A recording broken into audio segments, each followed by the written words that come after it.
Hello everybody, welcome back to Pixel Juice. Today we're talking about The Lord of the Rings, Rings of Power, and if we loved it or hated it. Let's find out right now.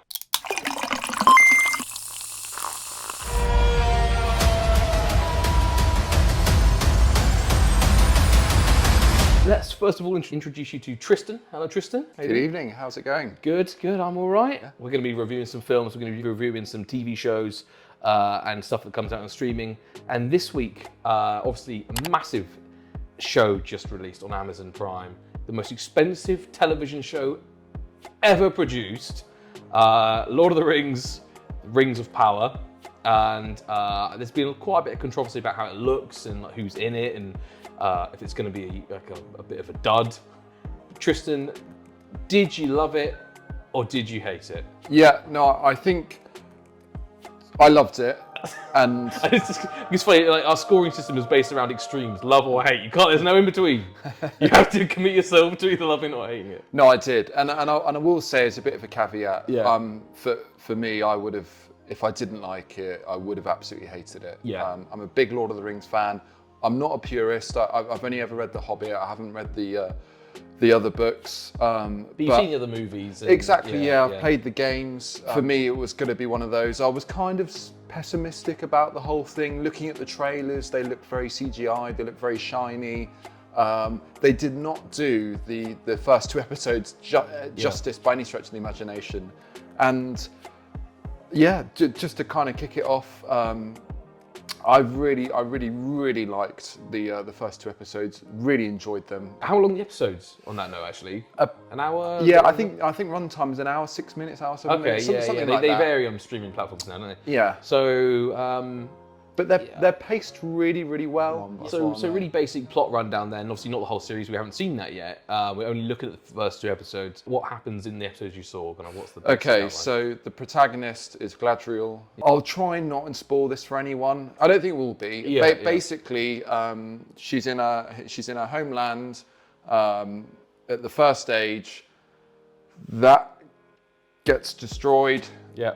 They migrate to Middle Earth.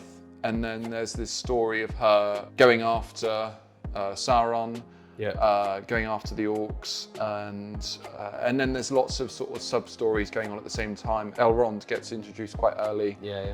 So there's a bit of a subplot going on there with him. And there's lots of lovely little snippets. So he goes off to meet the Dwarven Prince. Oh, yeah. And so, there's all these sort of sub-stories going on at the same time. And it's just really interesting, and it's really dark. The acting's really good. The actress that was cast as Galadriel was brilliantly thought out. And again, this series has just had such sort of skepticism and. Well, this is what I was going to do. I'll throw some curveballs in because obviously I haven't seen it. And I think I've already said that, but I haven't seen this. And I'm not. I like the Lord of the Rings films, so I saw them as a sort of kid. I went with my dad to go see each film in the cinema, and I've seen The Hobbit 1. I think I didn't see the others. Again, I'm not a super fan of it, but I'm not really interested in seeing it that much. So I thought it'd be interesting to talk to you about it. Yeah. Because online, obviously, people are sort of slagging off a bit and sort of saying they're not massively happy with some of the stylistic choices, saying it's not kind of like how Tolkien would want it. It's a bit too action-packed with sort of like backflips and whatever else, and the CGI is a little bit too shiny, I think, like you said, or not good enough for the amount of money they spent. But from what you were saying, obviously, when you messaged me, I think again, great. I'm just taking it at face value. I'm not, as I say, I'm not a purist. No, I don't know the just as a viewer, the intricacies of law. Yeah. I can honestly say the first three films, Fellowship, Two Towers, Return of the King, are three of my all-time favorite films. Fantastic, they invoke, emotion and anger and all those sorts of things that films, try to captivate from an audience. Yeah. And I can see in this already, it's already managed to do that in 2 bloody episodes. And actually on that note, obviously Peter Jackson wasn't involved in this. Again, you don't have to. It's not like they're tied to him just because he made the first few films. But do you think that it feels like it's in the same world and universe as the original movies? Very much so, and I think there are some Easter eggs would be the wrong word, but there are some little things in there that would, for those that have read the books or seen the previous films, that would be a little payoff for them because there's certain references to certain places and certain things that the more, I wouldn't even see hardcore, but the fan base will enjoy. Although, as you say, Peter Jackson hasn't had any involvement.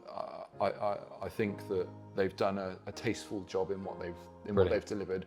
But it's really mixed. You know, if you look on Rotten Tomatoes or whatever else, it's one of those things where I think it had an 87%. yeah, Rotten Tomato the reviewers have been percent, giving about it 60%. That's right, 67%. or even lower than that perhaps, because again, it's hard to tell when anything like this comes out because of the whole accusations of, oh, it's, well, like you talked about before we started recording, oh, it's woke, oh God, it's all in there for, and I don't know because I haven't watched it, but you know, what you're saying, and I know you're quite critical, when you see it in films where it feels like it's been badly written around some kind of message that isn't relevant to the plot line, you will pick that kind of stuff out. I think what people have got to do, and I would almost expect people to, is just, you know, watch the bloody episodes. Yeah, because you have no then right to be yeah. critical unless you've watched them. You know, watch it first, and then, you know, this is the beautiful thing about these sorts of things that we're doing here on this platform. Everyone's gonna have a different opinion. Yeah, of course. And that's interesting. It's interesting to hear about these things, and I'll always try and keep a very transparent sort of view on everything.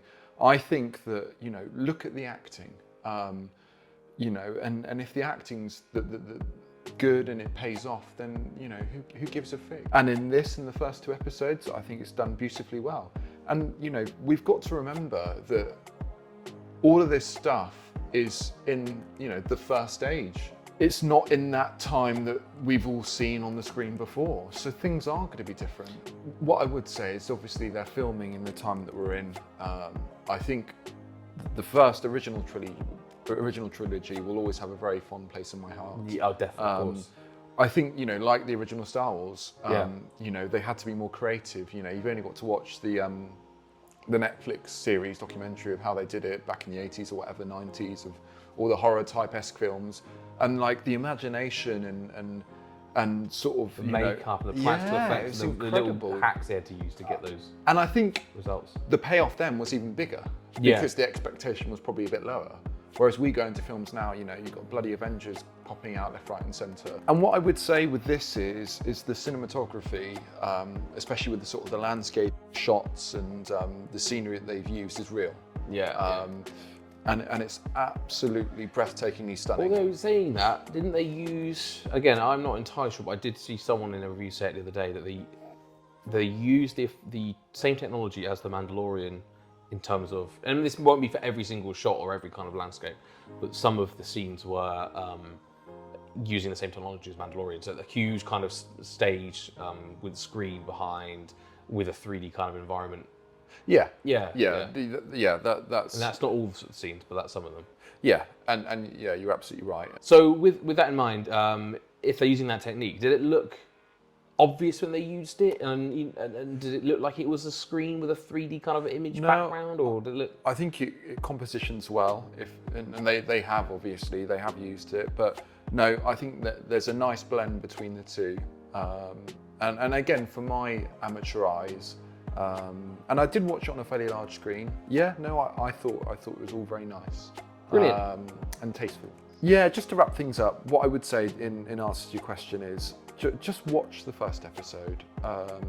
For those that are hardcore fans, I'm sure they'll have their own sort of critique of it, but general fans like myself that really enjoyed the first 3 films and have enjoyed that journey so far into sort of Middle Earth, I think will enjoy it. brilliant. That's perfect. And I know some of you will disagree. Some of you will say it's shit. Some of you will say it's the best thing ever.